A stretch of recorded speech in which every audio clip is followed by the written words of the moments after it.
Malaysia kuding masu rasi di puncak nasi asyik nakuna kuding makna lagi rakuna soham masu mati tahan pada peruyati raja aikoi kuding makna yai kalau lawana aikoi ina lining laison amat ka hanna chatuna male dat top pa aikoi lining laison lon ye Tentu bagus setak generasi haidana kalau penelang generasi haidana biang ibu ni berjijik jadi. Lining tahu Sanamahi na. Ima aliman sida bina. Ima ilay mana. Sanamahi Laining na. Tane na. Tane kinukali mamon sina. Angay ipag na. Ito'y ilay pa na. Ay kutara di pa na. Angkay tambal ko na. Kulot na. Ikay pusing na. Uminsing na.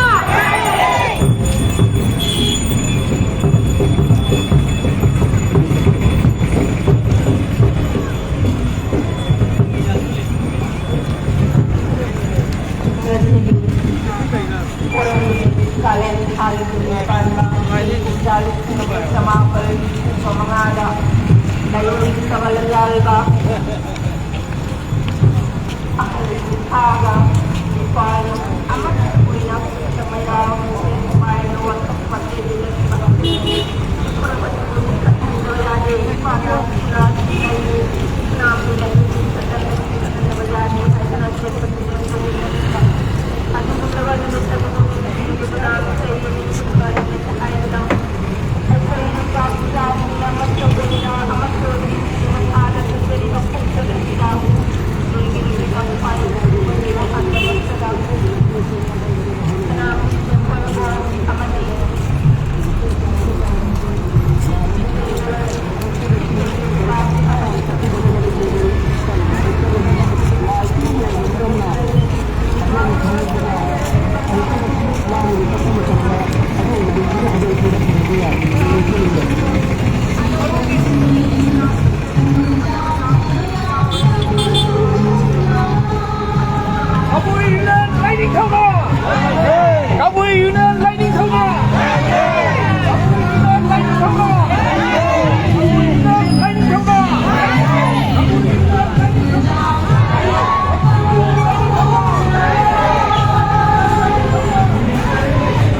gari thogdose luguloi yam kafin gari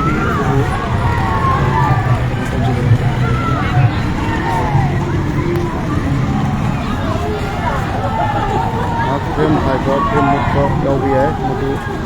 ya waru bi hoi namda na lining ko ini sport chading guna serak pani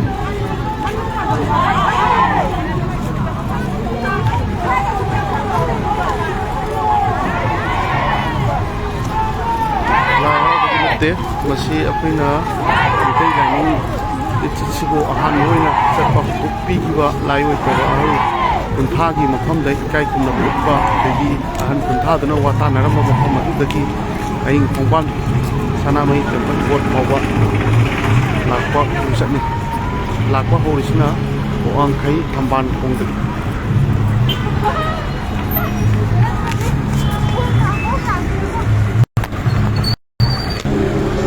yai kuminarsi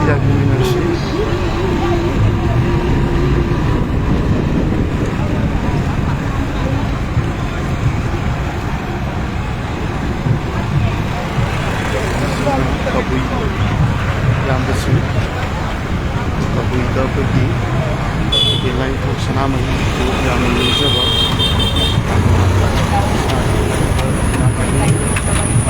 coba kamu Meetei Yengning begini konsep tidak kami nasibin menaik sebab kalau kayak Laining tahu Sanamahi na ina lain mereka Sanamahi na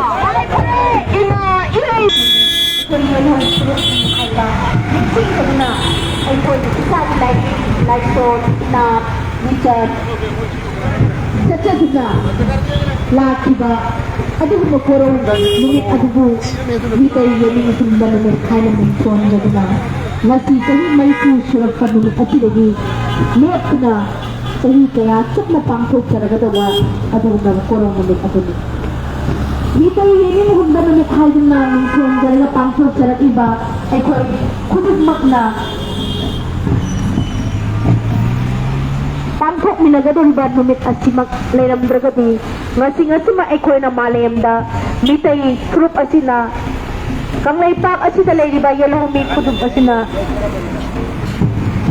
Kangleipak ꯑꯁꯤꯗ ꯂꯩꯔꯤꯕ ꯌꯦꯜꯍꯧꯃꯤ ꯐꯨꯔꯨꯞꯅ ꯉꯁꯤ ꯑꯩꯈꯣꯏꯅ ꯆꯥꯎꯊꯣꯛꯆꯗꯨꯅ ꯈꯨꯠꯇ ꯁꯂꯥꯏ ꯇꯔꯦꯠꯀꯤ ꯐꯤꯔꯥꯟ ꯄꯥꯏꯗꯨꯅ ꯑꯩꯈꯣꯏꯒꯤ ꯂꯣꯟ ꯂꯩꯖꯩ ꯑꯩꯈꯣꯏꯒꯤ ꯏꯌꯦꯛ ꯂꯩꯖꯩ ꯑꯩꯈꯣꯏꯒꯤ ꯂꯥꯏꯅꯤꯡ ꯂꯥꯏꯁꯣꯟ ꯂꯩꯖꯩ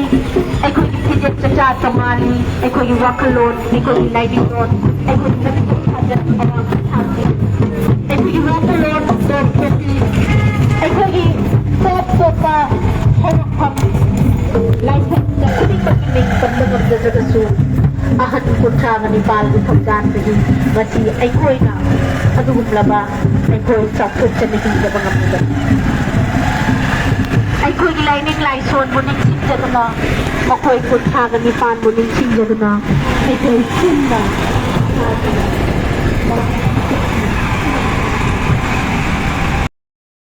ꯑꯍꯟ 39ꯅ ꯋꯥꯁꯛ ꯄꯔꯦꯡꯅꯗꯨꯅ ꯑꯃꯨꯛ ꯍꯟꯅ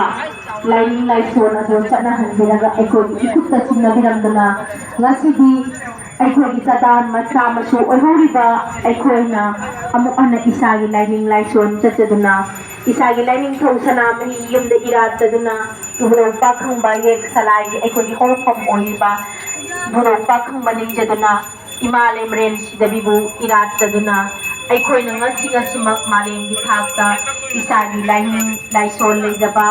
ꯏꯁꯥꯒꯤ ꯏꯌꯦꯛ ꯂꯩꯖꯕ ꯏꯁꯥꯒꯤ ꯀꯜꯆꯔ ꯂꯩꯖꯕ ꯏꯁꯥꯒꯤ ꯇꯣꯞ ꯇꯣꯞꯄ ꯐꯤꯖꯦꯠ ꯆꯛꯆꯥ ꯂꯩꯖꯕ ꯋꯥꯉꯥꯡ ꯁꯉꯥꯡ ꯂꯝꯆꯠ ꯁꯥꯖꯠ ꯂꯩꯖꯕ ꯑꯗꯨꯒꯨꯝꯕ ꯄꯤꯛꯆꯔꯕꯁꯨ ꯃꯃꯜ ꯋꯥꯡꯂꯕ ꯆꯍꯤ ꯀꯌా ꯌꯥꯝꯂꯕ ꯐꯨꯔꯨꯞ ꯑꯃꯅꯤ ꯍꯥꯏꯅ ꯃꯥꯂꯦꯝꯒꯤ ꯊꯥꯛꯇ ꯁꯛꯇꯥꯛꯆꯕ ꯉꯝꯗꯨꯅ ꯆꯥꯎꯊꯣꯛꯆꯔꯤꯕꯁꯤ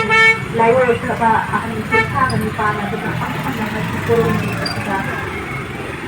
ꯂꯥꯏꯅꯤꯡ ꯑꯁꯤꯕꯨ ꯄꯤꯕꯤꯔꯛꯄꯒꯤꯗꯃꯛꯇꯅꯤ ꯑꯍꯟꯁꯤꯡ ꯑꯗꯨꯅ ꯉꯁꯤ ꯑꯩꯈꯣꯏꯗ ꯁꯤꯟꯅꯕꯤꯔꯝꯕ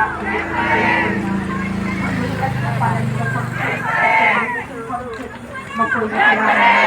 ꯇꯝꯐꯝ ꯊꯣꯛꯏ ꯍꯥꯏꯅ ꯈꯟꯕꯤꯗꯨꯅ ꯑꯩꯈꯣꯏ ꯁꯅꯥꯃꯍꯤ ꯇꯦꯝꯄꯜ ꯕꯣꯔꯗ ꯍꯌꯦꯡ ꯈꯣꯡꯕꯥꯟ ꯃꯐꯝꯗ ꯂꯩꯔꯤꯕ ꯂꯨꯞ ꯑꯃꯁꯨꯡ ꯋꯥꯡꯈꯩ ꯊꯝꯕꯥꯜ ꯈꯣꯡꯗ ꯂꯩꯔꯤꯕ ꯃꯩꯇꯩ ꯃꯔꯨꯞ ꯃꯩꯇꯩ ꯂꯩꯄꯥꯛ ꯑꯃꯗꯤ ꯀꯧꯕꯤ ꯌꯨꯅꯤꯌꯟ ꯃꯅꯤꯄꯨꯔ ꯑꯃꯗꯤ ꯇꯣꯉꯥꯟ ꯇꯣꯉꯥꯟꯕ ꯌꯦꯜꯍꯧꯃꯤ ꯐꯨꯔꯨꯞ ꯀꯌꯥꯅ ꯁꯤꯟꯖ ꯂꯥꯡꯖꯗꯨꯅ ꯃꯁꯤꯒꯤ ꯆꯥꯎꯔꯕ ꯈꯣꯡꯆꯠ ꯑꯁꯤ ꯉꯁꯤꯗꯤ ꯁꯨꯝꯂꯕ ꯃꯃꯜ ꯌꯥꯝꯂꯕ ꯊꯧꯔꯝ ꯑꯁꯤ ꯄꯥꯡꯊꯣꯛꯆꯕꯅꯤ ꯏꯔꯝꯗꯝ ꯑꯁꯤꯗ ꯂꯩꯕꯤꯔꯤꯕ ꯅꯨꯡꯁꯤꯖꯔꯕ ꯏꯔꯩꯆꯥ ꯈꯨꯗꯤꯡꯃꯛꯅ ꯑꯩꯈꯣꯏꯒꯤ ꯏꯁꯥꯒꯤ ꯂꯥꯏꯅꯤꯡ ꯂꯥꯏꯁꯣꯟ ꯆꯠꯆꯗꯨꯅ ꯏꯁꯥꯒꯤ ꯂꯥꯏꯅꯤꯡꯗ ꯑꯃꯨꯛ ꯊꯤꯡꯖꯤꯟꯗꯨꯅ ꯃꯥꯂꯦꯝꯒꯤ ꯊꯥꯛꯇ ꯃꯇꯤꯡ ꯂꯩꯕ ꯈꯨꯟꯅꯥꯏ ꯑꯃ ꯑꯣꯏꯅꯅꯕ ꯑꯩꯈꯣꯏ ꯏꯄꯥꯅ ꯏꯄꯨꯅ ꯅꯤꯡꯊꯧ ꯁꯅꯥꯃꯍꯤ ꯏꯃꯥ ꯂꯩꯃꯔꯦꯟ ꯁꯤꯗꯕꯤ ꯕꯨꯔꯧ ꯄꯥꯈꯪꯕꯕꯨ ꯆꯦꯠꯅ ꯁꯥꯒꯣꯟꯅꯖꯗꯨꯅ ꯂꯥꯏꯅꯤꯡ ꯑꯁꯤ ꯑꯃꯨꯛ ꯍꯟꯅ ꯂꯥꯏꯑꯣꯏꯈ꯭ꯔꯕ ꯑꯍꯜ 39 ꯏꯄꯥꯅ ꯁꯤꯟꯕꯤꯔꯝꯕ ꯑꯩꯈꯣꯏꯗ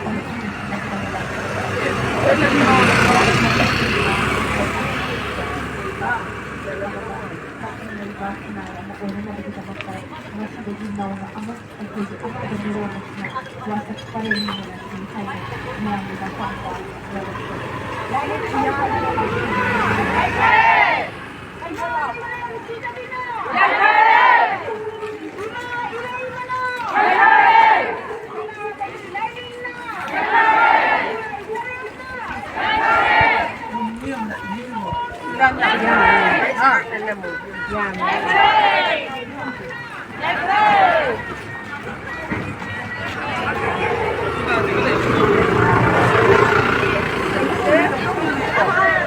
ꯁꯦꯟꯗꯟ ꯇꯠꯄ ꯈꯣꯡ ꯄꯣꯛꯊꯣꯛꯄ ꯌꯥꯝ ꯌꯥꯎꯅꯤ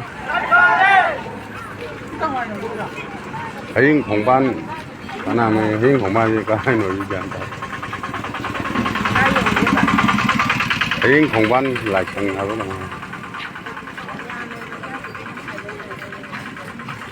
Kabui Union Manipur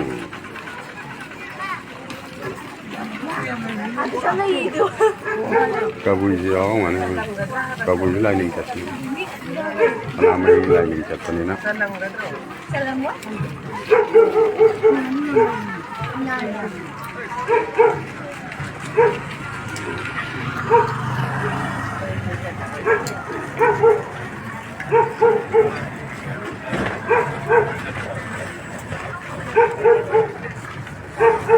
Anh nhà mình vậy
Cái bus mà nó hồ là mình đó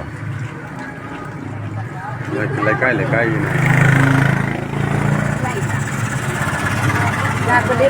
bus nó hồi cái nó đông tham đây nè thấy cái mới dầu bầm gì